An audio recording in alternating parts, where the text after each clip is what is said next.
मैं देवेंद्र कुमार गुप्ता, सहायक आचार्य हिंदी, अपने इस YouTube चैनल में BA तृतीय वर्ष के अंतर्गत अध्ययन करने वाले हिंदी साहित्य के विद्यार्थियों का स्वागत करता हूं। जैसा कि आप सभी को पता ही है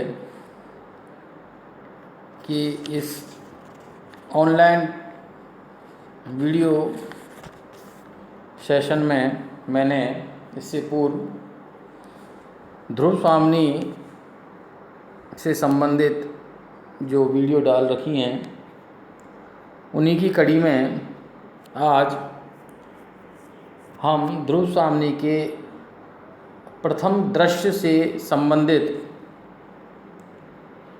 पृष्ठ संख्या 20 और 21 का अध्ययन करेंगे और यह इस दृश्य की अंतिम वीडियो है। इसके पश्चात दूसरा जो दृश्य है, द्वितीय दृश्य, वह शुरू होगा और उससे संबंधित जो साहित्य सामग्री है हम उसका अध्ययन करेंगे। आर्य समुद्रगुप्त के परिवार के दो पुरुष रामगुप्त और चंद्रगुप्त, दोनों के ही मध्य इतना बड़ा अंतर है कि उस अंतर को किसी भी तरीके से पाटा नहीं जा सकता।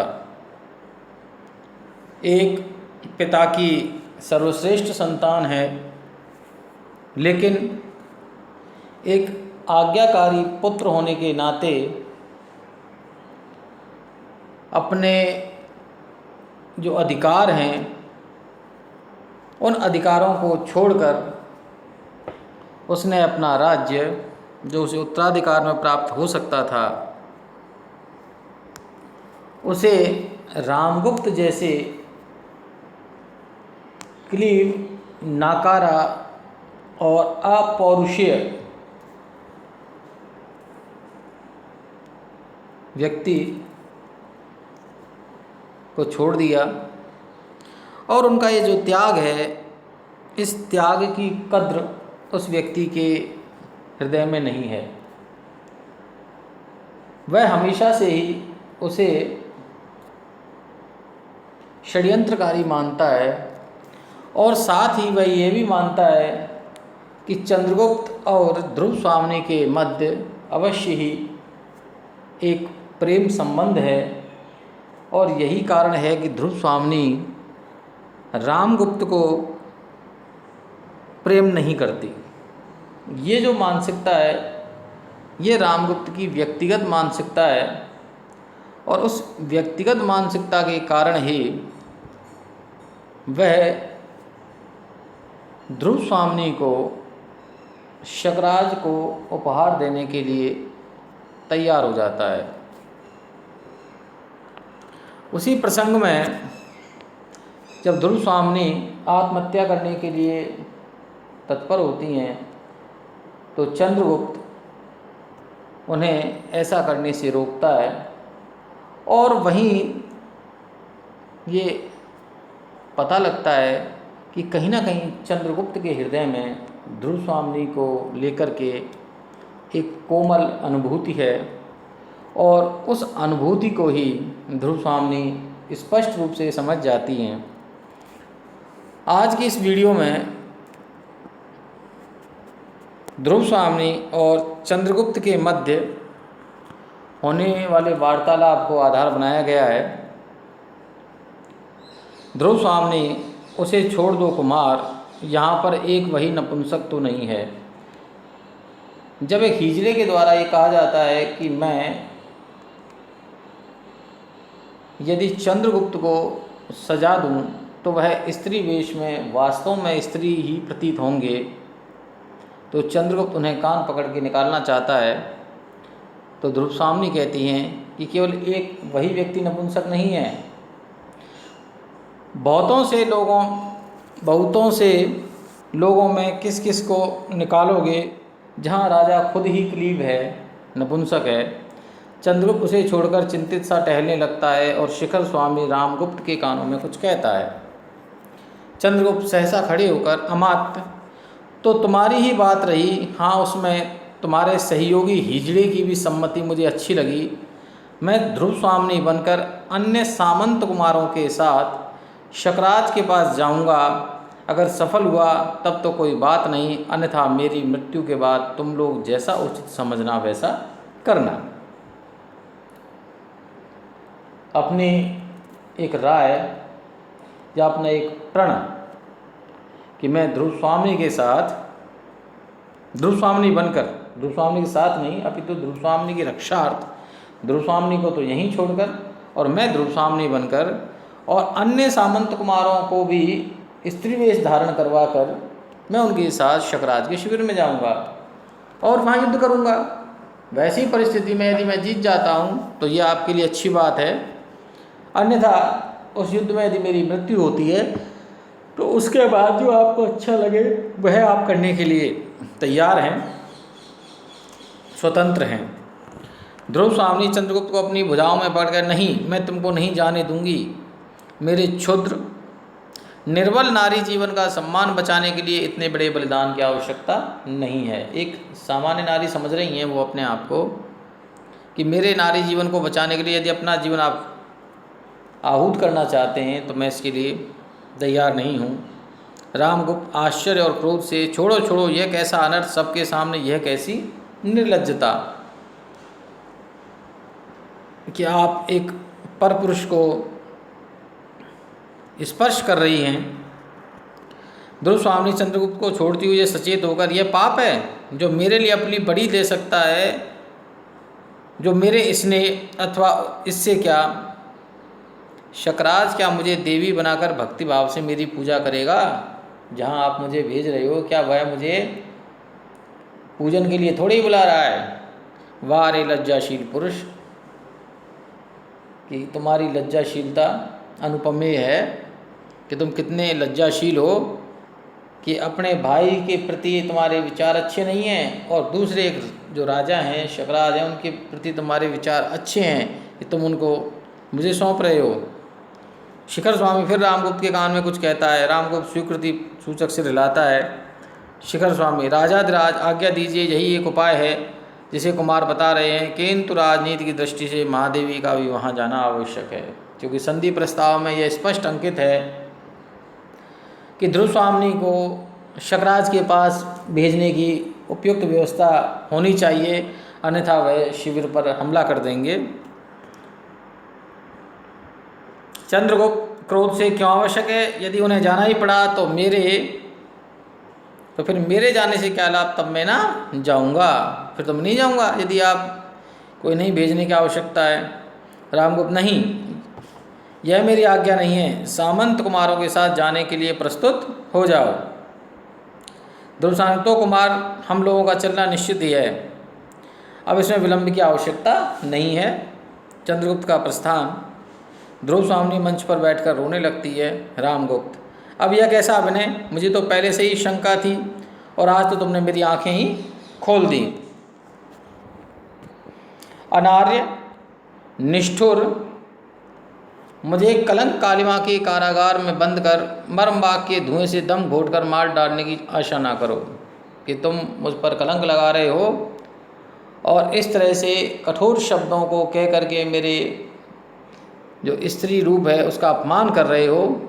आज मेरी असहायता ने मुझे अमृत पिलाकर मेरा निर्लज्ज जीवन बढ़ाने के लिए निर्लज्ज जीवन बढ़ाने के लिए तत्पर है। उठकर हाथ से निकल जाने का संकेत करते हुए, जाओ, मैं एकांत चाहती हूँ कि हे राजा, तुम यहाँ से निकल जाओ, मैं अब आराम करना चाहती हूँ, एकांत चाहती हूँ। शिखर स्वामी के साथ रामगुप्त का प्रस्थान। ध्रुव स्वामी, कितना अनुभूतिपूर्ण था वह एक क्षण का आलिंगन। जब ध्रुव स्वामी और चंद्रगुप्त के मध्य आलिंगन हुआ, जिस पर रामगुप्त ने ऐतराज़ व्यक्त किया, आपत्ति व्यक्त की, उस समय के उस आलिंगन के बारे में उस स्पर्श के बारे में ध्रुवस्वामिनी जी बता रही हैं। कितने कितने संतोष से भरा था, क्योंकि जहाँ विश्वास होता है वहाँ अवश्य ही संतोष अपने आप ही आ जाता है, क्योंकि चंद्रगुप्त एक विश्वासपूर्ण हृदय रखते हैं।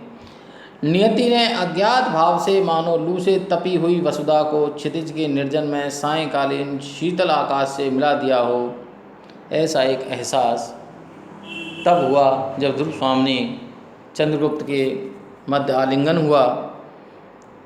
जिस वायु विहीन प्रदेश में उखड़ी हुई सांसों पर भी बंधन हो, ऐसा प्रदेश जहाँ पहले से ही हवा नहीं है और वहाँ आदमी का जीवन मृत होने की कगार पर है, ऐसे स्थान पर जहाँ सांसों पर भी बंधन हो, अर्थात जहाँ हवा नहीं है लेकिन सांस लेने पर भी जहाँ बंधन हो, अर्गला बेड़ियाँ हों, वहाँ रहते रहते यह जीवन असह्य हो गया था, तो भी मरूंगी नहीं।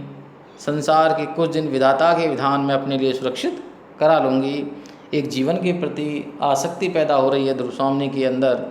कुमार, तुमने वही किया जिसे मैं बचाती रही, तुम्हारे उपकार और स्नेह की वर्षा से मैं भीगी जा रही हूँ। ओ हृदय पर उंगली रखकर, इस वक्ष स्थल में दो हृदय हैं क्या? कहते हैं ये प्रेम हृदय की वस्तु है, तो जब हृदय की वस्तु है तो मेरे हृदय में, इस सीने में, वक्ष में क्या दो हृदय हैं? जब अंतरंग हाँ कहना चाहता है, जब अंदर वाला मन या अंदर वाला हृदय हाँ करना चाहता है, तब ऊपरी मन ना क्यों कहला देता है?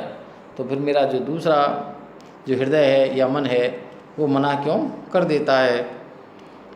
यहाँ एक स्त्री के जो स्त्रियोचित जो गुण हैं उसके बारे में पता लगता है, क्योंकि स्त्री में लज्जाशीलता का भाव होता है और लज्जा स्त्री को किसी भी निर्णय पर पहुंचते समय उस पर एक विचार करने के लिए समय देती है, एक रोक लगाती है। कामायनी में भी जब प्रसाद जी ने लज्जा के बारे में लिखा है तो यही कहा कि वह हल्की सी मसलन, मैं वह हल्की सी मसलन हूँ जो बनती कानों की लाली। जिस प्रकार से किसी को किसी कार्य से रोकने के लिए उसके कानों को हल्का सा मसल देते हैं तो लाल हो जाते हैं, ठीक वैसे ही लज्जाशीलता जब आती है तो उसमें भी कान लाल हो जाते हैं। हल्का सा एक आभास होता है किसी चीज़ को ना करने का। चंद्रगुप्त प्रवेश करके, महादेवी हम लोग प्रस्तुत हैं, किंतु ध्रुवस्वामिनी के साथ शक शिविर में जाने के लिए हम लोग सहमत नहीं हैं। मैं नहीं चाहता कि आपके प्राणों पर कोई संकट उपस्थित हो। ध्रुवस्वामिनी हंसकर, राजा की आज्ञा मान लेना ही पर्याप्त नहीं, रानी की भी एक बात न मानोगे। मैंने तो पहले ही कुमार तुमसे प्रार्थना की थी, मुझे जैसे ले आए थे उस तरह पहुंचा भी दो। नहीं, मैं अकेले ही जाऊंगा। ध्रुवस्वामिनी, कुमार, यह मृत्यु और निर्वासन का सुख तुम अकेले ही लोगे? वह चाहती हैं या उनको एक अंदेशा है कि जब वो वहाँ पहुँच जाएंगी, तो चूँकि राज्य से निर्वासित की जा रही हैं और हो सकता है कि वहाँ मृत्यु को प्राप्त हों, तो क्या इस तरह का जो सुख है वो आप अकेले ही भोगना चाहते हैं? ऐसा नहीं हो सकता। राजा की इच्छा क्या है यह जानते हो? मुझसे और तुमसे एक साथ ही छुटकारा। वो चाहते हैं, रामगुप्त चाहता है कि किसी भी तरीके से इन दोनों ही प्राणियों से एक साथ छुटकारा मिल जाए। तो फिर वही क्यों ना हो, हम दोनों ही चलेंगे। मृत्यु के गह्वर में प्रवेश करते समय मैं तुम्हारी ज्योति बनकर बुझ जाने की कामना रखती हूँ और भी एक विनोद प्रलय का परिहास देख सकूँगी। मेरी सहचरी, क्योंकि स्त्री वेश में है चंद्रगुप्त, इसलिए उनको सखी कह रही हैं, तुम्हारा वह ध्रुवस्वामिनी का वेश ध्रुवस्वामिनी ही ना देखे तो किस काम का? जब इस वेश में आप आई हो तो इस वेश में, यदि इस वेश को मैं ही ना देख सकूं तो उस वेश का क्या अर्थ निकलता है? दोनों हाथों से चंद्रगुप्त का चिबुक पकड़कर सकुर्ण भाव से देखती है। चंद्रगुप्त अधखुली आँखों से देखता हुआ, तो फिर चलो, सामंत कुमारों के आगे आगे मंदाकिनी का गंभीर स्वर में गाते हुए प्रवेश। और इस प्रकार से यहाँ एक गीत के बाद यह जो दृश्य है वह दृश्य समाप्त हो जाता है।